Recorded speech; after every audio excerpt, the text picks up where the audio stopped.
Well, the statewide rent stabilization with that annual rent increase cap will eliminate spiking and the ups and downs that we've been seeing in the market. So it was really important to get to something that we thought would be reasonable, both from a landlord perspective and a predictable amount from a tenant perspective of what it could be.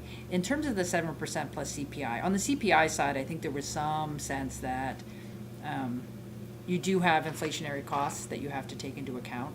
And sometimes they might not, it might be zero, sometimes it might be 2%, but having that kind of fluctuating thing, I think, was helpful from a market perspective.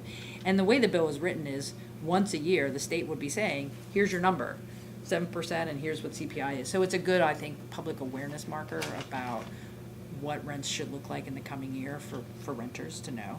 The 7% went back and forth. You know, you have people who said 2%, in some places that number is 2%. Places you have rent stabilization with a hard cap, it's 2% in some places. Some people wanted 5%. Where 7% came about was, let's look at how rents have moved over the last couple of years. What's a reasonable rate of return if you're a business owner? We felt like at 7% plus CPI, you could address a lot of concerns and also provide predictability for the tenants. So there's no magic number out there. I don't think there was you could make an argument for any percentage. That's just where we landed, and that's where we have the support.